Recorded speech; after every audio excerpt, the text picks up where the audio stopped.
Hello, everyone, and welcome back to another episode of the Mental Locker Room.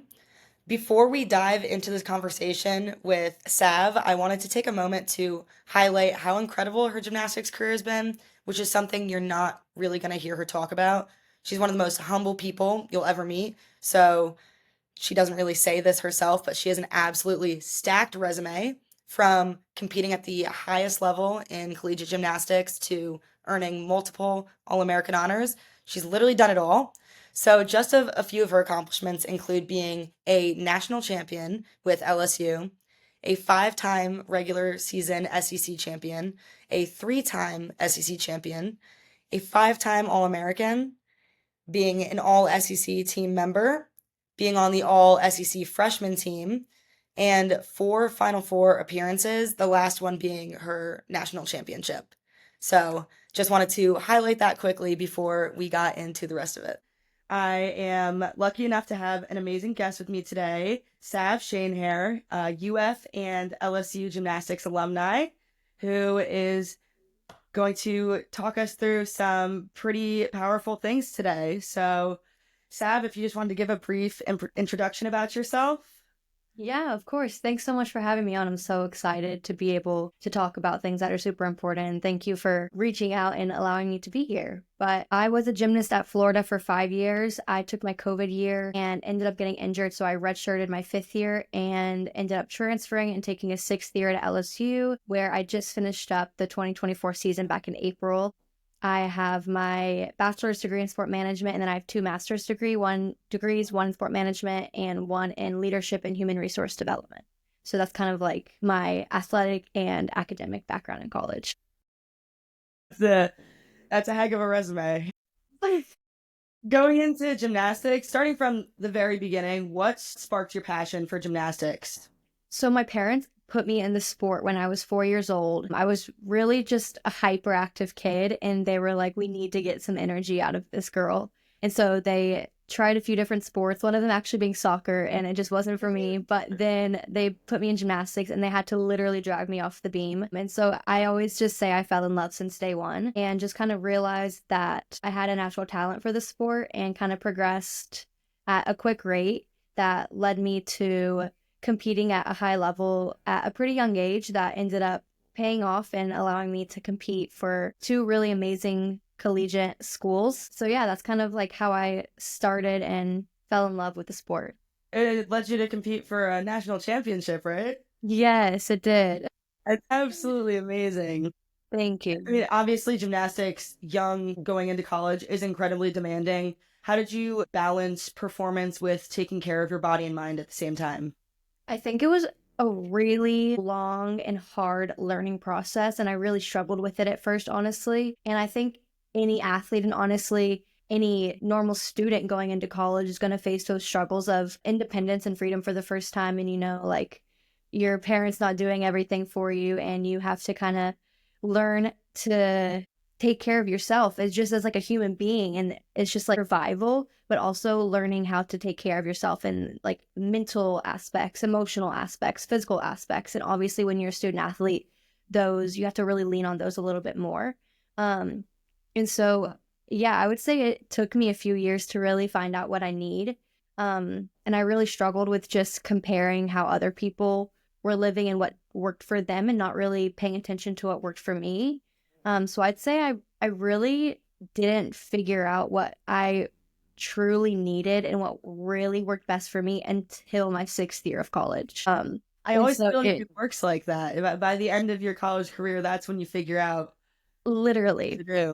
I know, I was like, if I could have figured this out my freshman year of college, like my athletic career could have looked so much different. I don't have any regrets, and I'm very grateful for every opportunity that I had and have now. But yeah, it's crazy, but we're so young at that age and we're just figuring out life. So Absolutely. It's insane. You don't even realize how young you are going into college. yeah, it's like I felt so old, and I'm like I'm in college, I'm an adult. And then I look back now, I'm like, I was 17 going into college. Like, no, I was a baby. I knew nothing. I Nothing. knew absolutely nothing. It's crazy. But I mean, going kind of off of that, you mentioned to me that you have a passion for health and wellness, and how did that kind of come about? Again, I'd say that I really started leaning into it going into my 6th year of college, and I think I really like a almost like a flip switched in my head where my 5th year of college, I was so focused on saying yes to everything and doing everything and surrounding myself with all of my friends and everything because it was my last year of college. And I really wanted to have fun and just make all the memories and do everything. And then I ended up getting injured. And so I took on a new role. But then going into my 6th year, it was just the same but different because I still wanted to have fun and embrace everything, knowing that once again, it was my last year of college. But I also just viewed it differently in a way that I was like, I've been given this super unique opportunity to compete for 6 years in college. And this is truly my last year as an athlete. What am I doing if I don't make the absolute most of it? So I really was just like, what can I do to truly better myself? So I really leaned into health and wellness and just finding things that worked best for me, and also just things that are backed by science for overall health and well-being of just human beings, like hydration, making sure that I slept good at night and getting adequate and quality sleep and fueling myself with the right things to better my performance in and out of the gym, and just saying no when I needed to say no to things because I needed to preserve my social battery, but also saying yes and doing things that were good for my mental health. So really just finding that balance and listening to what I needed in each moment. Yeah, pretty crazy. But Yeah, for sure. It's crazy how your mind can just flip like that. so, kind of going into maybe something a little bit deeper, we chatted a little bit before this about how something in a lot of college athletics, especially within women, is eating disorders. And I know that you had mentioned maybe struggling with an eating disorder or having experience with that. And I was wondering if you'd be able to share when you kind of first realized or your journey with that. Definitely. So, growing up in gymnastics, which is a very eating disorder prevalent sport, not to take away from any other sport, which also experience like lots of other athletes in a variety of different sports obviously experience eating disorders. But growing up in gymnastics, for me personally, I think really took the biggest toll just because gymnastics is all about the way that you look. And we're put on these skin tight uniforms that show every single part of your body. And we are just put on a pedestal to be a certain way. And then added on to all of that, we're also in a sport where perfection is the goal. And so I think striving for perfection and being judged literally by others, as in going to meets and people are watching you and judging you, and they can take off if your hips are bent or your knees are bent or you don't have the right body type or if your gymnastics looks different than the next girl. And also just hearing coaches over the years of growing up make comments of, you need to look this way, and do you think that this skill would be easier if you were skinny, and making girls step outside and watch somebody do something and say, now do you think that would be easier if she was 10 pounds lighter, and saying, like when you go to a restaurant you can't eat this and you can't drink water during beam because water makes you fat and bloated. Just all of this stuff piled on top of each other to amount to freaking Mount Everest of comments and experiences and all of this stuff that just finally I was like, I had this mold in my head of exactly what I needed to be and exactly what I needed to look like and exactly what would make my gymnastics the best. And so in high school, I really struggled with it. I didn't really know that I was struggling. And then college came around my freshman year, gained the typical freshman 15, except I like to say freshman 25 because I really did do it. But there was a comment made about my body and I was just like, oh my gosh. And the comment was something along the lines of, your gymnastics used to be easier and your body isn't the same. And I just took that as, you're fat now and you need to lose weight. And so from that day forward, I like a flip switch and I was like, I need to change. I need to be better for my team. I need to be a better athlete. Yeah. And yeah, I ended up developing an eating disorder. It was pretty bad and carried on throughout the remainder of my college experience. I'd say my 6th year again was the best year and when I really started healing a little bit. But yeah, really struggled with that. Ended up having to go to eating disorder recovery to just learn more about food and what was going to work best for my body, and to unlearn all of the toxic mentality and all of the things and comments that had been said to me over the years, and just replace those with what was actually true. I know that was a lot and heavy, but I mean, I know a lot of gymnasts go through it, and I know a lot of athletes go through it and hear endless comments. And yeah, it sucks and it takes a toll. So I think it's so interesting that at such a young age, there's so many comments and like derogatory things being said to young women and young men, and thinking that that might not help them later in life. It might affect them. It's, absolutely crazy to me, but yeah, that that just hurts my heart, especially having to unlearn things that you've been taught your entire life, especially when your entire life basically revolves around this sport. yeah, That's really, really tough. And I mean, thank you for sharing that. yeah, 100%. And I mean, those comments definitely do stick with you. I mean, there's a reason that I can sit here and recollect on all of those comments that were made. And I mean, as much as it sucks, I hardly remember any of the praise that I was given in high school for gymnastics, because those negative comments stick with you so hard. And I think that's a very natural human experience. 100%. But Yeah. but yeah, like those things definitely stick with us for forever. I think so many athletes also like suffer in silence and will never be able to voice how they're feeling because they're so worried about this pressure to perform and pressure to do well for your team and not let your team down and your coaches and your staff. I think that's so tough, especially playing a Division I sport. Gymnastics is so physically demanding, so I can't even imagine like the pressure there. Right. It's 100%. 100%. Do you think that there's a way that coaches, teammates, athletic programs can start to better support like athletes with physical and mental health when it comes to these things? I think talking about it is important. And I think so many coaches and programs either talk about it in negative ways and in the wrong ways that are detrimental to athletes, or they're scared to talk about it at all, to say the wrong things, that they just don't talk about it. And so I think it's really important to find that balance of in the middle of educating your athletes on what they need and what the team needs, but also doing it in a positive way that's going to build the athletes up and not tear them down or cause more damage than they probably already have as an athlete. Vocabulary is so important. 100%. It is so important. Your words have meaning. That's something that a lot of people don't think about. Yes, 100%. And I have learned over the years that sometimes it's not about the way that you intend things, it's Mhm. about the way that they're received. And so 100%. saying them with good intentions, but saying things that someone else is going to receive as negative or poorly, it doesn't matter about your intentions, because impact is always more important. Absolutely. So, if you had any advice for your younger self at this point in time, if you could just go back in time and talk to young Sav, what would you say to her? Gosh, I would say so much. Sit her down and be like, listen, you're not going to talk and you're just going to listen for a few hours.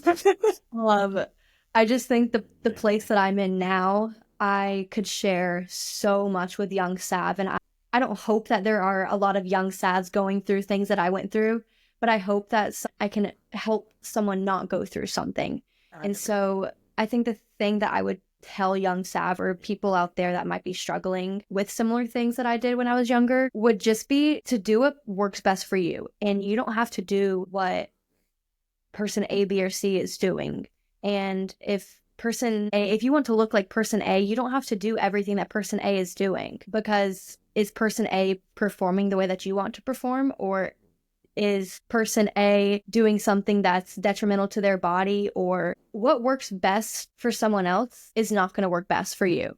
We are built so differently and operate so differently from the person next to us that it is so important to do what works best truly for your body. And you also never know what's going on behind the scenes. And so you can't compare what someone else is doing when you are not with them 24/7. They could be doing destructive behaviors or struggling themselves, and you're trying to mimic their life when they're struggling too. And so if you can just find what works best for you, learn. I think that's the biggest thing, and just go based off of the facts and not what other people think, and just stop listening to the other voices that are outside, because what literally is the only thing that matters is how you talk to yourself. And I wish that I had had more positive self-talk and built my confidence more based on what I thought of myself and how I behaved versus how I wanted other people to see me behave or how I thought other people wanted me to be. Comparison is the thief of joy.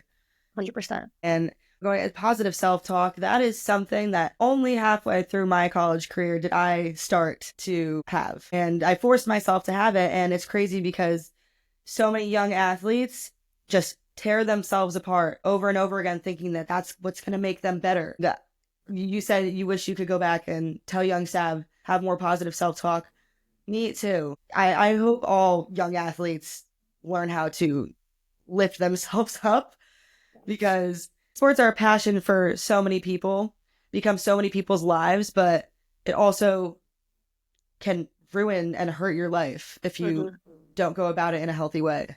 Definitely. Yeah, I think positive self-talk is one of the most important things that you can do for yourself. And yes, you can be critical of yourself. It's natural to be critical of yourself and to want more, but it's also important to give yourself grace and to be kind to yourself. I literally have a tattoo that says talk to yourself like someone you love, and it's in reverse so I can look at it in the mirror when I'm getting ready in the mornings. And I love that. Literally just a reminder that if I'm looking at myself, I'm not going to be like, to my best friend, you're looking really ugly today, or like, oh gosh, you're looking so tired. Did you sleep last night? Like that's just not something that I would ever say to somebody. So why would you say it to yourself? Why am I talking to myself that way? I love myself and I deserve to love myself, and I deserve to love myself the way that I love the people in my life. And also, I think it's important to know too that love and positive self-talk takes practice, and you're not just going to wake up one day and automatically be like, oh my gosh, I'm beautiful, I am capable, I am awesome, I can do hard things. Like, it takes practice, and I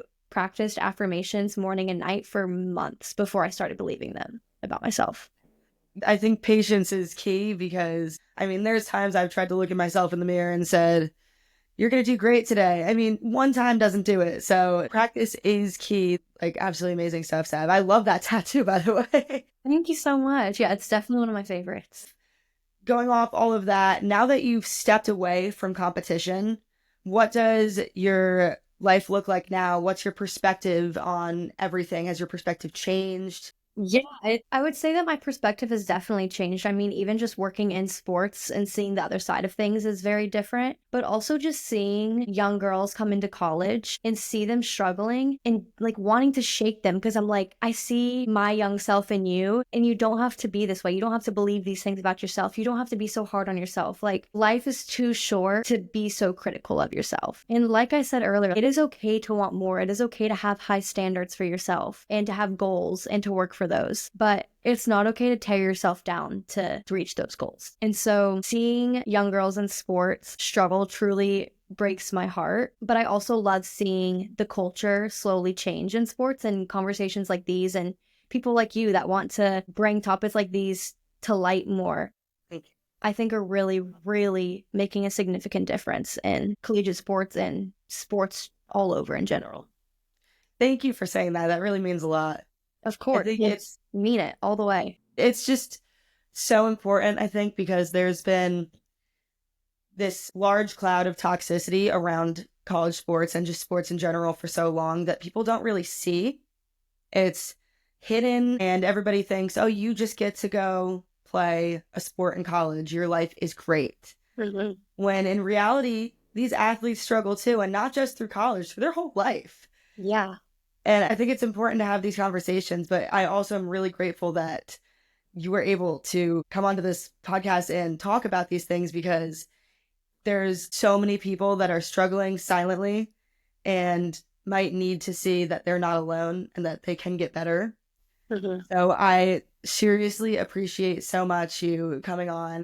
Thank you so much. It's like when you reached out, I was like 100% yes, I want to talk about this. It's so important. If, like you said before we even started recording, if you can reach one person, like, you've done your job. That is your goal of this podcast, and just really commend you for reaching out to different athletes and allowing them to share their stories again. And glad that I could be one of those people, and hopefully we can reach at least one person through this episode. Yes, thank you so much. You're actually the best. This was our second episode of The Mental Locker Room. Tune back in next time. Thank you. Thanks.